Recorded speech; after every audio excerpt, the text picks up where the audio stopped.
Thank you for joining Effortless Attraction. My name is Evelyn McAleer. I'm the author of A Life You Want, Effortless, and The Woman's Journey. I'm a life coach, business mentor, and inspirational speaker. And my greatest value is making a difference in people's lives. So I hope through these podcasts I can make a difference to your life. A little bit more information before we pop on over to the podcast. So we're currently residing in the stunning province of Almeria in the south of Spain. As an extension of my mentoring and life coaching services, I'm now offering 4-night retreats tailored for women who are ready to prioritise themselves. So if you're a woman and you're interested in spending quality time with myself and 2 other participants, please visit my website for more details. Additionally, for business leaders and coaches who wish to have their own retreat here in Spain with their clients, I handle all of your logistics, including airport transfers, accommodation and meals for your group. If you'd like to request a retreat proposal, kindly send me an email. You'll get all of my contact information in the description below. Thank you. Effortless Attraction podcast is sponsored by Colette Leeson Interview and Career Coaching. If you dream of landing your ideal job, consider Colette's services. With a success rate exceeding 90% among her interview clients, Colette offers personalized career guidance and interview coaching discreetly, both online and in person. She also conducts workshops and provides career advice talks. For further details, visit ColetteLeeson.com. Thank you, ladies and gentlemen, for joining us on another Effortless Attraction podcast. Well, today I have a returning guest. His name is Mickey Coleman. Now, this big introduction, I near run out of breath earlier on practicing this. President of Shoreline Builders, LLC in New York. Motivational speaker, author, musician, and most importantly, husband and father. Mickey, you're very welcome back. Thanks. Good to be back, Evelyn. Thanks for having me. Well, for anyone that doesn't know Mickey, if you want, you can go back over the podcast. We done one, I think it was a year ago, on a near-death experience. So I'll not go over the whole story of that again, but let's put it like this. He saw the light. And from we have spoke last, Mickey, you have became an author. Your book is called Pulse, and it's a memoir on life, near death, and a new life. So tell us about the book. So the book, we actually, it'll be a year now since we launched. We've done a full launch back in Ireland there and here in New York. Yes, the book kind of happened by accident. I had done an interview with Damien Lawler at RTE shortly after my illness and in the recovery. And the topic just came up about doing a book, and I was like, Jesus, what would I be writing a book about, So he thought there was maybe some value in that. Then long story short, Damien Harvey, from Tyrone, who would have been the Tyrone PRO at the time, Damien approached me as well and thought there was something in it. So I says, all right, well, sure, we'll give it a go and see what happens. And, we probably spent a good year writing the book, back and forth. Damien ghost wrote the book. So then he came out here to finish it. And there was a lot of, Zoom calls every week going through stuff. And it was a good experience. It was very challenging.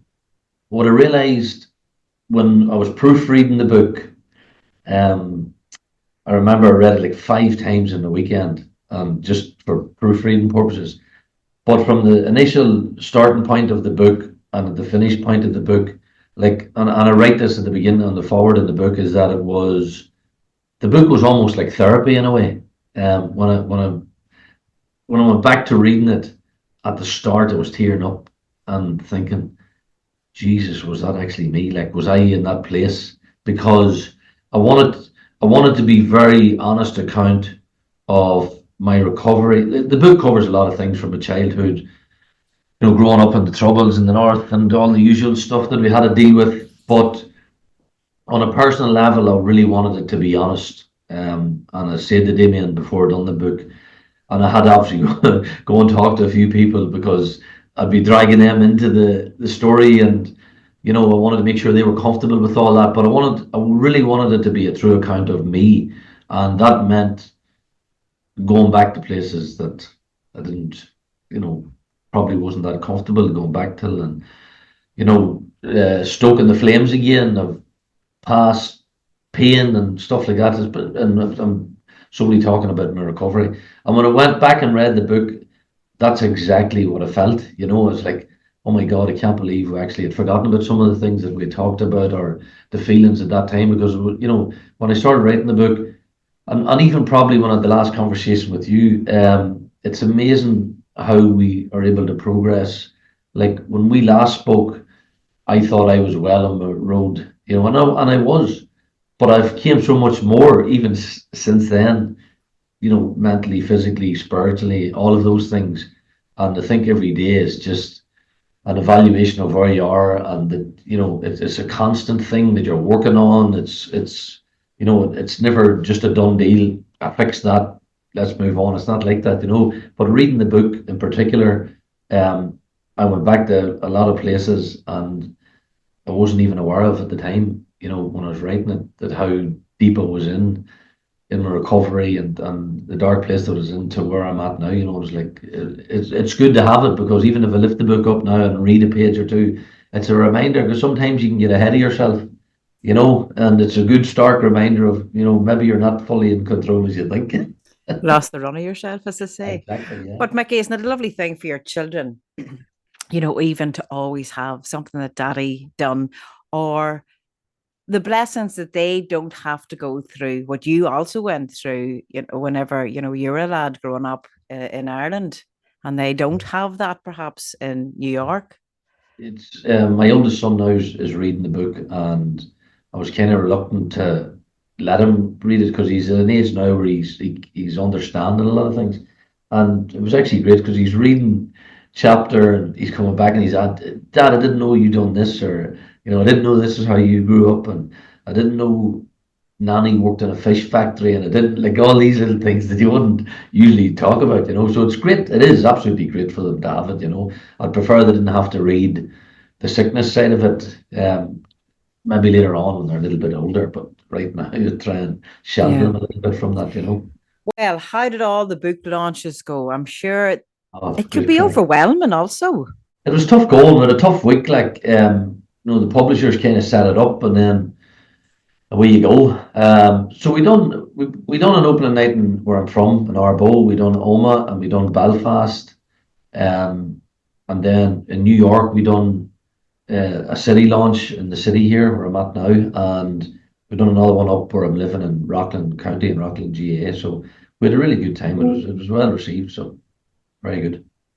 Well, I'm still getting comments, as I sent you one the other day, of your last podcast and Effortless Attractions about making a difference in people's lives. And it's lovely to see comments, when something is to arrive or when someone is to read something or hear something at a time that they need to hear something. I'm sure you've had wonderful feedback from your book and other interviews you've done also, Mickey. Well, yes, I have. I'm sure the bad ones wouldn't tell me, but the book, like, it's a direction in my life that I never expected that I'd be going, or certainly didn't think I'd be doing motivational talks, or talking about my experience. And like what I try to do, again, I try not to get too ahead of myself. I can only speak wholeheartedly about my experience and what I had to go through, and the kick in the backside that I got to wake up to reality and all those sort of things. So since the book, I've done a lot of book launches or talks, or Sunday lunches with the book, and speaking, and it kind of put me down a direction that I wasn't actually prepared for, because I'd never spoken motivationally, and then taking questions and maybe not having the right answers or all the answers. But again, when you're speaking, you have to be very true to yourself, and I just speak from my heart and what I experienced and how all of that impacted me. And like, I've done talks for businesses who have asked me to speak, and I say to them, look, listen, I can't help your sales. Like, that's not going to, that, like, inadvertently can, but I'm not going in there to say, like, I know business, or I'm going to help you, get to the point we need to get there. But what I can do is I can go in and talk to your staff, and I can certainly try and coerce them into being the best version of themselves, just based on my experience and what they're probably not doing, and what they're focusing on, and all that, all the buzzwords that we have. But the reality is, when you look at a lot of companies, and I look at my own company, and I look at my company prior to my illness, and I look at it after my illness, and the massive shift, and a lot of that is just on mindset and approach, and how and perspective, and how you're actually facing those situations. And one of those big things is, I always say, like, it doesn't matter how we get up this morning, happy, sad, angry, wonderful, all of those things. I always say it like, that sun's going to rise and it's going to set, and the rivers are going to flow, and trees will blossom, flowers will bloom. The world does exactly what it's supposed to do, but it's our perception of the world that doesn't do what it's supposed to do. Mm. Like, if you want to get up in the morning and you want to be, you want to see sadness and weakness and hatred and all of those things, or you can choose to get up in the morning to see love, hope, prosperity, well, then that's exactly what you're going to see as well. So you have to be very careful on what you're thinking and your approach. And all of those things I learned just in my recovery, to how I'm not saying I get up every day jumping out of the bed and I'm grateful and all this sort of stuff, because we're human, we're socially programmed, we have good days, bad days. The reality is, it doesn't matter. You're walking down that roadway of life, all these challenges keep coming at you. They're not going to stop coming at you. The obstacles are still going to present themselves, but it's how we react to those obstacles that ultimately puts us in a better place. And that's me speaking just from my own perspective. That's how I deal with it. I'm dealing with the same problems I was dealing with 5 years ago, maybe even larger ones, smaller ones, who knows? But it's how you react to those problems is ultimately going to be your outcome. If in your mind you're creating that into being something that's going to cripple you, then that's exactly what it's going to do. And the I'm reality thinking, is, was Mickey Coleman listening to our conversation before I come on this call? Not that he would have been. For I'm sitting talking, is he reading my mind now? Because these are the questions I was going down to ask Mickey, because I did want to talk, obviously, about your book. I loved our last podcast, and I'd like to leave that there. And I wanted to go on to your business too, because, as you said, the same problems before your illness still arise today. And you said something there, and I'm reminded of there's a wee thing that I'd say on our group. Wayne Dyer, a wee line out of something that he had said: there can be no obstacle or undesirable circumstance to the great mind of God, which is in me, around me, and serves me now. I ran out of breath, which serves me now. And we can use that word God as spirituality, universal energy, mindset, or conscious mindset there. And you are successful in what it is that you're doing yourself, Mickey. And I see your stuff up on LinkedIn. Isn't it amazing the different sides, or you can see of different people? I see Mickey Coleman, the musician, Mickey Coleman, the president of Shoreline Construction, Mickey Coleman, the author. They're all these, but then it's just Mickey Coleman. that's all it is. They're just fancy titles, I suppose. At the end of the day, the reality is, like you mentioned Wayne there. I actually quote him a lot in my book, because I don't know how I came across him, but in the early stages of my cardiac rehab, I stumbled across Wayne Dyer, and I just fell in love with him. And I've read every one of his books, and Erroneous Zones, if anybody hasn't read it, should read it. There's also another great book, and it sort of hits on what we're talking about, is that there's a spiritual solution to, every question. Like, and he's phenomenal, like, because Yeah. he kind of related to me, because he put it in layman terms, and he was able to relate. He does he's a great saying. It's a metaphor of an orange. And he says, if you take an orange and you squeeze it really hard, what comes out of it? And it's orange juice, it's never apple juice or grapefruit juice and all this kind of. He says that's exactly the same thing with your life, with your thoughts. So be careful what you think, because when you get squeezed with the pressure of life, what are you personifying then? Because if it's anger, anxiety, all of those things, well, then that's exactly what you personify. So there's Yeah. two things that I kind of done, that I kind of steer towards when I'm, to try and keep myself on the right track where I need to be, because it's very easy to go down the rabbit hole again. It's very easy to get sidetracked, particularly if you have a bad day or something doesn't go particularly the way you wanted to go, or, you're raising a family, business, whatever we're all doing, we all have our own struggles in life. Um, but the two things that I do every single day to try and keep me on the path that I want to be on is I wake up in the morning and I face the day with complete gratitude. And whatever God you pray to, that's entirely your own business. But I bless myself and I thank God that I opened my eyes, because I know that a lot of people didn't get that opportunity this morning. Um, and I then try to truly live in the present moment as much as I can. And that can be quite difficult at times, because I know a lot of people be thinking about their mortgage payments, their car payments, their kids' tuition or college, particularly here. All those things, particularly coming up to Christmas. Where's the money coming out of for all of them things? And the reality is, you're building yourself into a zone where you're stressing more than you're actually living. And like, my definition of stress would be when you're actually giving the next moment more attention than the actual moment. That's my definition of stress, because when you're focusing on what might be tomorrow or what might be the next payment, well, then you're truly not living in the present moment. And if you truly live in the present moment, you're going to live a much more fulfilled life, because you have food in your belly, you have a roof over your head. We're having a wonderful conversation, and really, that's really all we're in control of when you think about it. Because I know as well as anybody, I know that tomorrow's not guaranteed, because I left this office 3.5 years ago, talking like I'm talking now, and I went up the road, and 3 hours later, I was fighting for my life. So it's easy for me to say that because I got the kick in the backside.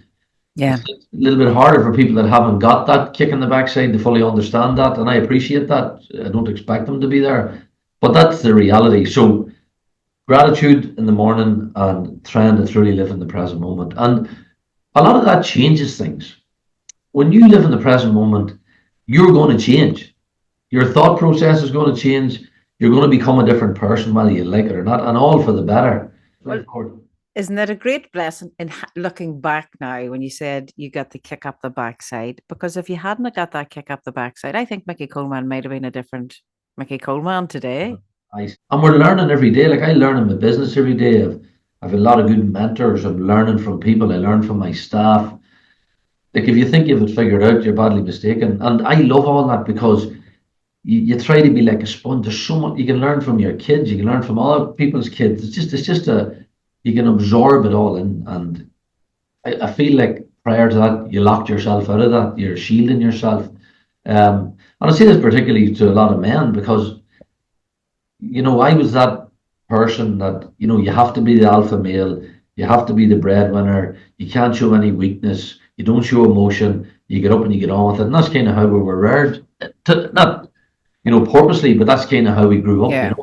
And it's so counterintuitive. It's absolutely the opposite. You don't have to be that person. And I say, 41 years it took me to figure out who I was, because it sounds ridiculous, but I was practically lying to myself at the same time, because I was at a funeral last week, and he was a tycoon of the construction industry out here, and he was a fellow Tyrone man, Pat Donaghy, who founded the Structure Tone organisation. They're one of the biggest building organisations in the world right now, and I was very fortunate to be asked to play at Pat's funeral. And Pat's son gave a lovely eulogy of him, but he said that Pat was all into poems and motivational poems even back in the 70s when he founded Structure Tone. And if you saw the organisation that he had, there's no mistake where it's at. But one of those poems that Pat was very fond of was The Man in the Glass. Oh, yeah. And it's a phenomenal poem, and I came across it back in 2003 when Mickey Hart gave it to us before an All-Ireland final. But I've always had that poem in my possession, and it was just very ironic that James Donaghy had mentioned about that poem. But in that poem, it basically says you can fool everybody down the pathway of life, but if you're not friends with the man in the glass in the mirror, and that's yourself, well, then you're wasting your time. And that's what I found out after my heart attack, is that you truly have to look at yourself in the mirror and say, do I actually love me? And am I the best version of myself for me, not for your wife, not for your children, not for your brothers, sisters. Because if you're not truly the best version of yourself for yourself, you're no good to anybody else. Yeah. Because it has to start from point A. And then do you feel, or do you see this in businesses that you're going out to speak at too, Mickey? And it may be an age thing, I don't know, but the striving to have the striving now, what you're living now, the dream, what would be seen as the dream, people would say, well, I'll take Mickey Coleman's life, but they mightn't take the wee bits in between that Mickey Coleman had to go to have Listen, what I Mickey don't see Coleman it. has. Again, everything's perspective. If we all sat in a room and threw our crosses into the room, and in the middle of the room, and you heard everybody's story, you would take your own back. It's that simple. Like, if we all lived the life of Facebook, Twitter, Instagram, TikTok, there'd be no problems in the world, you know. And I think the sooner we get away from that, the better, because it's all a facade. 99.9% of it. It's I see it all the time. I see it when I go to businesses. I see it when I go to job sites. I see it all the time. I see a lot of people have a lot of anger built up in them. There's a lot of stress. But here's what you always have to remember: like, if I'm going on to a job site, or you have a work colleague or somebody you're not particularly getting on with, and they're coming at you at 100 miles an hour and they're angry towards you or aggressive, that's not your problem, and it ain't my problem. I feel sorry for that person, and I feel I would approach 5 years ago. The Mickey Coleman would have come out fighting fire with fire and guns blazing, and well, F you and F him and this, not another, and everybody else would be going hell for leather. That's the wrong approach. But that Mickey Coleman didn't know any better. So when I see that now, when I go on the job sites and I see boys coming shouting and roaring, and them guys are not content within themselves, and that's them relaying that onto you. That is not your problem. I just let them roar away and say that after, you all right, is everything okay, you feeling all good? And it's amazing. And I say, it's a Wayne Dyer saying too, you're right about that. When you soften a situation like that you're not fighting it with fire, and you say, you know what, you're 100% right about that. I actually never thought about that from your perspective, but I'm glad that you highlighted that to me, and I'll take that on board. That doesn't mean to say that person's right, but you're feeding that person's ego, and you're dissolving the situation, and you're lowering the flame, and miraculously, you now become more powerful than you actually think you are. That's where the power lies. But that's not an easy thing to do when somebody's coming at you at 100 miles an hour. Because I have a good friend there. He goes out and does a lot of heart-based stuff, really, around companies from management. So you're the president of Shoreline. You're the head brigadier, the OC. It stems from you. So it's like you set the example. You do. That doesn't mean to say you're coming in smiling and chirpy all day long. You still have to work, and things have to get done and executed, and there's still strategy, and there still has to be structure, and there still has to be a whole game plan to get it over the line. The reality is, if I come in here and I have an estimating team or quantity surveyor sitting here, and I'm saying, right guys, what are we priced, what's going on, boom, boom, boom, and I'm ticking all the boxes, well, then you just become another organization that just ticks the boxes. And we're not in the sales game in here, even though we need sales and to win contracts. But I'm in business with people and the people that work for me, because I can only build Shoreline as much as I can. I can only take it to a certain level. I'm dependent on everybody else around me to take Shoreline to the next level. And it becomes much bigger than just a company that Mickey Coleman started or has set up. Because now I have people that work in this office and on my job sites that are dependent on a paycheck to pay their mortgages, to put their kids through college. They're dependent on it. So it becomes much bigger than just Mickey Coleman after a while. But the secret for me has been, instead of coming in and saying this, all this stuff being done, is how was the weekend? How are the kids doing? How's everybody keeping at home? And having a proper conversation and meaningful conversation that you do actually hear. And it's amazing when you start to take that approach, how things start to change. And it's a culture shift. Like, you have to change the culture. And you're going to have to weed out some of the negative energies that don't fit that culture. And I've had to do that as well. And I don't take any great pleasure in doing that. But you do it quick and you do it fast. And at times you might even question what you're doing. Mm-hmm. But the reality is you go with your gut energy and your gut feeling and you know when it's right. Like, and when I made that shift in here, everything changed for me. Everything started to change. And people love, I'm assuming they love coming in here, and we have the crack, but we get things done, Yeah. but they still understand the importance of it's still a company, it still has to function, and all those things have to happen, but it doesn't have to be a regimented place where you're coming into dread and you spend most of your week here. I want you to be enjoying it. Because they take that home to family as well. Absolutely. And this sounds ridiculous. And if any business owners are watching this, they're going to think it's ridiculous. But I think if you do, you should try it. I say to everyone in this office, you'll never do any overtime in here. I will never ask you to do 1 minute of overtime. If you choose to do that, that's entirely up to yourself. There's no expectation on you to do that, because if you can't do it in the 8 hours that we're in here, then I don't need you taking it home. Now, if there's a one-off situation, which there never has been, where something needs to hit a deadline or we're under pressure to get a tender in or something like that, that's a different story. But I have actually sent people home out of this office. I says, get out of here. You have a wife and kids at home, or you have a husband and kids at home. Away you go. But I says, it'll be done tomorrow. Don't worry about it. And that's the reality, because you have to set that standard. Because if you have people coming in the door in the morning that are feeling it and are being the best version of themselves, well, then I can only win. Yeah. If I'm getting the best version of Evelyn into my business tomorrow morning, I'm winning. I'm playing with an A team. But if I think I'm getting a B player in here, and we have a B team, so it's about understanding all of that and understanding that there's many different personalities. And again, I talk about this in the book because I don't have a business background. I knew nothing about coming into business, how it runs, and particularly the construction business in New York City is very cutthroat, and you need high octane, and it can be full on. And I talk about in the book, I struggled at the start to, put all the pieces together. I knew nothing about income statements, balance sheets, general ledgers, knew nothing about all that stuff. About having a controller and accountant on board, and a director of operations and director of project management and field directors and all this stuff. Hadn't a clue. And then I said, how do I get my head around all this? And I actually set it up in my head like a football team.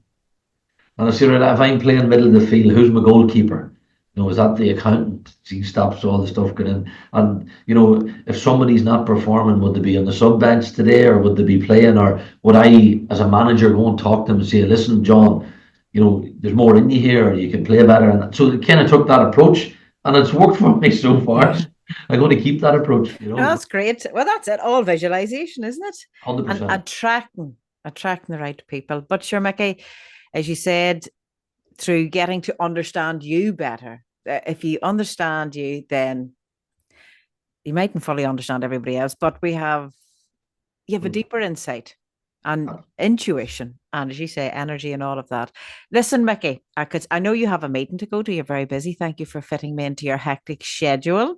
All right. If people, just let us know, want to get their hands on your wonderful book, where did they get it? The book can be got on Amazon. So you can get hardback, paperback. So that's the main source. A few stores around Tyrone have them, Sheiky's have them, and a few other places. But the best place would be online, I would suggest. On Amazon. And any companies out there now that are listening, think, there's a man our company could be doing with. Where do they find you there, Mickey? Oh, they'll find me all right. Don't do the social media. It's getting rid of him. But listen, I'll not be hard to find now, that's for sure. He's LinkedIn, Mickey Coleman, and you have Shoreline. Your business is another LinkedIn one. You're on Facebook. I'm taking a break from social media as past 6 months just to. I think that's. But you should actually, on your football team there, have somebody that does I'm sure you do, your social media. We have someone that does the company's social media. Yeah. I just think it's good, and particularly in this day and age, to take a bit of a detox from all of that stuff and just get your thoughts together and do the meditation and do all that fun stuff that keeps the head right, because It's Well, constant. now I will be putting this and advertising this on social media. I do not worry about that one bit. I just hope it helps somebody, and I've seen a lot of the messages you got there from people, and I got a few private messages from that as well. So, there's always people who've gone through tough. Yeah. But that was a big thing, Mickey. I remember doing that podcast and you know, people knew you, Mickey Coleman, and they knew you as the musician or in Tyrone. You played for county football. I actually left that out of my introduction, played county. Uh, and for a man then to come out with, well, I near died and I had an outer body experience, which is brilliant. I love people that have these conversations so that others might sit back and, what do you think of that podcast? Do you think there's anything of it? But at least it's opening up a discussion for Well, you know opening what the I've mind. learned? What I've learned over the last 3 years that, and I've done a lot of talks on the whole spiritual out of body experience. I've done a lot of, but what I've really learned is that a lot of people are not ready for that conversation. And that's like if I was to give a percentage on it, I'd say about 20% of people are ready for that conversation. And the people that are ready for it are people that have suffered a terminal illness or have a terminal illness, that have went through some grievances, have lost somebody, or someone that is going through tough times. Them's the people that have an ear for this. And I have been ridiculed. I have been, your man's not right in the head, but that's fine. Maybe I'm not right in the head.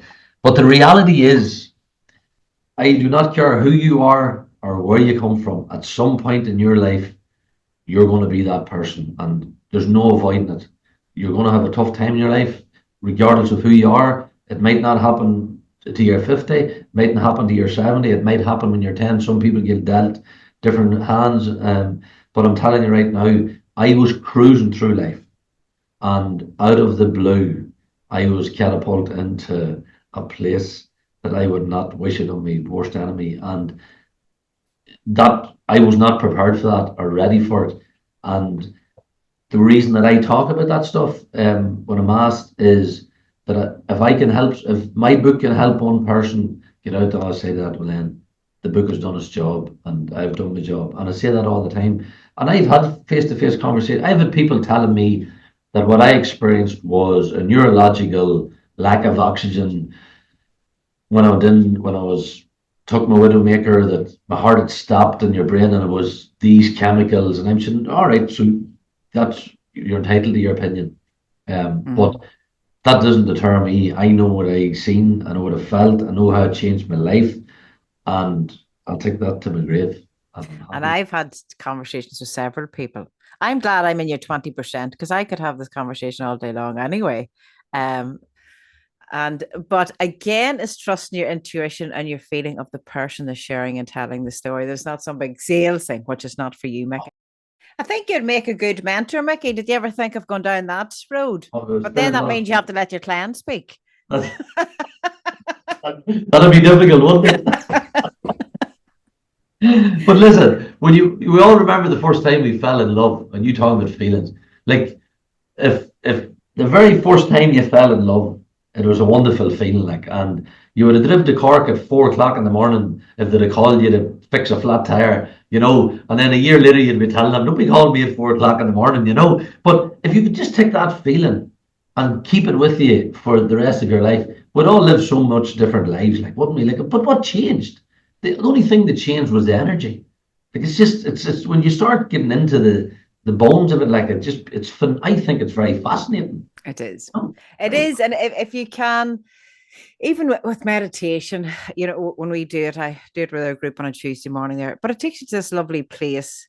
And you nearly don't, when you come back, then it's different anyway. It feels very different. But you're saying there are different tips and points that you can put in. Number one, when you open your eyes in the morning, a gratitude. Thank you. Thank you so much for that. I get to open my eyes today. And probably when you go to sleep at night, before you close your eyes, a thank you. You spoke about earlier being present, being mindful of the thing. If we can stay in the present moment, and then when we're in the present moment, she could give gratitude for anything. You were stuck in traffic today. You had a choice. You text me, and I get your nicotine and nuts, and oh, this woman will be going mental, this woman. And at the end of the day, however I choose to respond, it was not your responsibility. I could have went, you think Mickey Coleman would have been on time, but it is what it is. That's grand, no bother. And Phenomenal. yeah, so it's our intentions, I think, of where we're coming from and what other people, how they respond or react to something, that's their choice. And we can make, I absolutely believe it, we can make life easier on ourselves. Well, you just said something there. That's their choice. I think we're all a product of our choices. The only people that tend to admit that are the people that do well. And what I mean by that is you'll always hear, Jesus, your woman done well for herself, didn't he? Or your man done well for himself. He's a self-made millionaire. You'll never hear, geez, your man's a failure there. They're doing too well for himself, did he? Like, we're all a product of our choices. Like, you can't you can't be defined by your circumstances. Like, you just, Yeah. we don't all make the right choices, that's for sure. But we're certainly a product of our choices. And when we take responsibility and ownership of that, I guess it's like a bit of an addiction, I suppose. I don't know what that an addiction, being an addict's like, but you're confessing to yourself, like you're giving in, you're surrendering. And in order to get inner peace and contentment, you have to surrender yourself to yourself. That's the reality. Can't get caught up in it. Well, I would sit here all day, and I know it's probably one of my longer podcasts here too, but I've loved it, Mickey. Thank you so much for your time. And ladies and gentlemen, thank you so much for tuning into another Effortless Attraction podcast. And you'll find Mickey when he comes back out of hibernation. He'll be somewhere on social media.